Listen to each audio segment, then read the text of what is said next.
What's up, everybody? Got another rando chat for you, just keeping this channel alive. I kind of had other plans for this, but I'm really waiting to see if the changes after January 20th actually do anything. There's supposed to be an anti-shadowing executive order signed into place, but we'll see if it actually does anything. And I was thinking about just doing a rando chat channel anyway. So I guess if you guys keep watching, I'll keep making them. First up, we've got archaeologists discover 2,000-year-old Great Wall of Siberia, or in internet lingo, the Great Wall of Tartaria. And if that reference flies right by you, don't worry about it. Siberia used to be called Tartaria. I tracked down the location of this, and all I can think is this was some hidden valley paradise up in the mountains or something back in the day. The area in red there is the Katun Nature Reserve, and I guess these walls were just protecting that area from the Eurasian steppe, which is notorious for nomadic raiders from the Avars to the Huns to the Mongolians. And I've had a theory for years now that all of these nature reserves and protected areas that got mud flooded out and ancient civilizations lie buried under the ground. They don't want people digging around there. As far as mud flooding goes, this guy's standing over these man-made walls that are now completely buried and look like natural hillsides. They say today the wall system is barely visible, but it must have been truly humbling in its time. Professor Borodovsky says that it may have measured 8 meters high and had a width of 10 meters. And that's just one in a series of walls. So 25 feet high, 30 feet wide, that puts Hadrian's Wall to shame. And this is in one of the most remote places on Earth, so I can only figure that it was just protecting one little valley up there. Well, I say little, but you could fit Los Angeles in one of these and nobody'd ever know. And this isn't just one wall, it's a series of walls. Just on a single hillside, he found 9 adjacent walls connected in a rampart system. And that these walls were clearly made to cut off crowds of people and make them go through a narrow passage in the direction chosen by the builders. So it wasn't so much a permanent border like the Great Wall of China. Apparently they had people coming and going quite a bit, so they just funneled everybody down to a choke point that was easily defensible. They used a method that's new to me to study this called electrical resistivity tomography, where a current is pumped into the ground through electrodes and measured on the other electrodes. So you can see a cross section here without them having to actually dig everything up. He says it's not very easy to determine the age of such constructions, but I believe it was around the first millennium BC. But he's just basing this on the fact that that was the general time when other such constructions were created in other places. But this is totally conjuring up images of a legendary lost utopia up in the mountains, because you'd think it would take a fair amount of people to even begin a project like this. And, this stuff could be from a completely different world age with different climate conditions, hopefully less mosquitoes.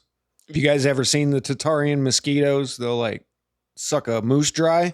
Get your head out of the gutter. Oh, crap. Well, next up is this anatomically inspired rock formation. And inside we've got some pretty interesting petroglyphs. This is at Carrizo Plains in California. And you really just have to wonder what inspired all of this. I mean, was this all aerial phenomena or what? The outline of the figure on the left makes it look like it's glowing or something.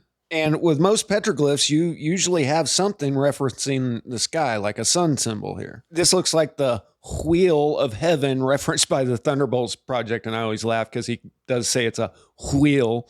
And then there's stuff like this that, what is this? Supernova radiating out.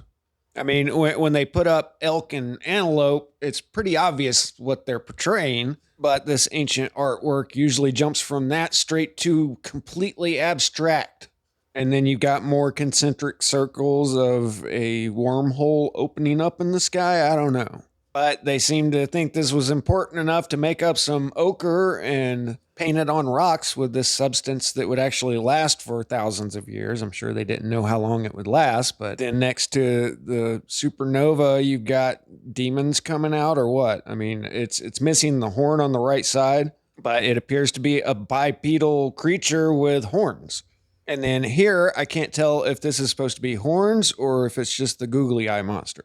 And his spiky-headed little brother that googly eye mama always makes him take with him. And then there's another place called Painted Rock in California, Tulare County, so it's up by Yosemite. And this was first recorded in 1882, and it appears to show a family of Bigfoot and a guy cracking a whip trying to stave him off. I don't know. But back here, it doesn't look like that guy made it. The Native Americans have all kinds of Bigfoot legends, including Bigfoot taking squaws to be wives. I seriously did a video last year where they claim that this one girl's son was half Bigfoot. And if that's the case, then they must be really genetically close to us. Next up, we got some scientism. You know, I used to eat this stuff up, the Discovery Channel stuff about the universe, and I had Stephen Hawking's book, The Universe in a Nutshell. But after watching NASA's Kabuki Theater videos on here, I'm just not buying much of it. But I always had a problem with this light year concept. This article is entitled, How Far Back in Time Can We See in Space? And they start out that it takes 1.5 seconds for light to travel from the moon to Earth, and then 8.3 minutes to travel from the sun to Earth. And with that, I can buy that. But then we get to our nearest star, Proxima Centauri, and it takes 4.2 years to get to us. Then there are approximately 1,000 large galaxies in the Virgo cluster, located some 50 to 60 million light years away. And then Jade's GS-Z140 has just broken the cosmic distance record, becoming the first galaxy ever found when the universe was under 300 million years old, just 2.1% of its current age. From its vantage point within the expanding universe, it would see our proto-Milky Way as it was some 13.5 billion years ago when we were just 2.1% of our current age.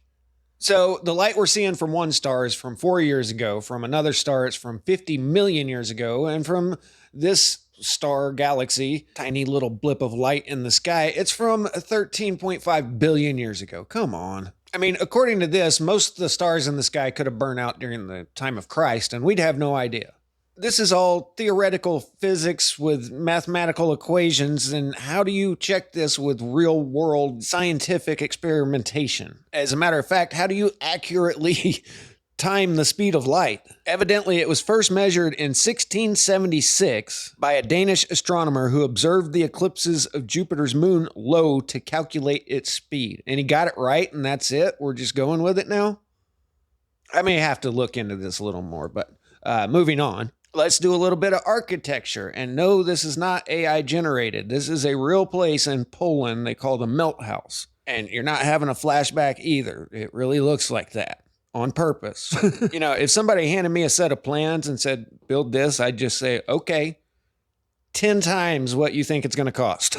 When I remodel old houses that have settled and are all wonky, it takes 2 to 3 times as long to get anything done because you have to either custom build everything out of square and level, or you have to put furring strips in and shim everything back to level. So this was a lot of extra work, but it does pretty accurately portray kind of what I saw out of my fireplace first time I ever did sunshine. And I think they did great with the outside, but the staircase, not quite my thing, nor is the yellow submarine. Okay, one more in technology.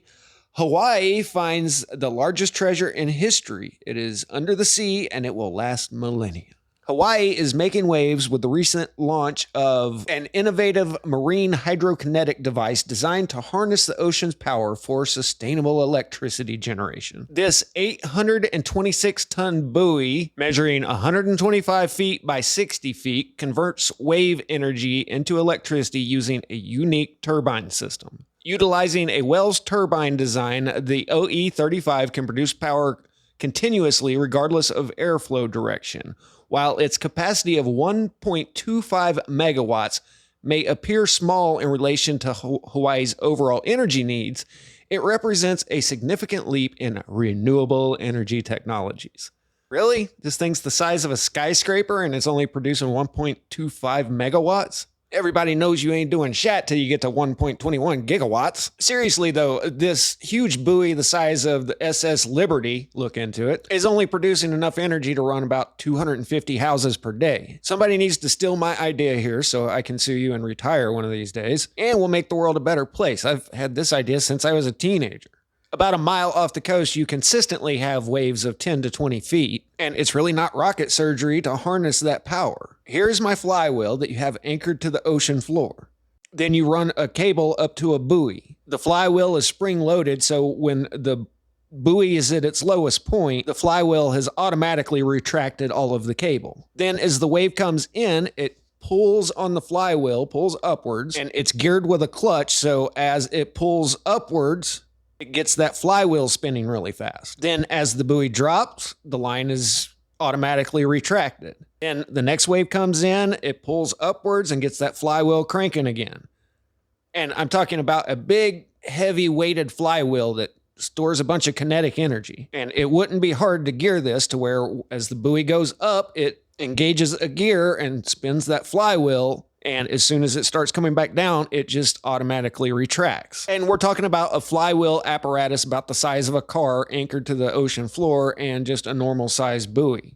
You have 1,000 of these out there a mile off the coast, so it's not an eyesore. You have a heavy flywheel that maintains its kinetic energy, which turns a shaft, and then all you need is a magnet and some coiled up copper, and there you've got electricity. Then you put ballasts inside of these buoys, so when a big, huge storm comes through that's going to wipe everything out, you just fill it up with water, it sinks down to the bottom, and the big, gnarly 50-foot waves can roll through without tearing up all your stuff. So there you go, big overpaid engineers. You guys give me a $500,000 seed money and I can get you a prototype of this. How much did you spend on this project?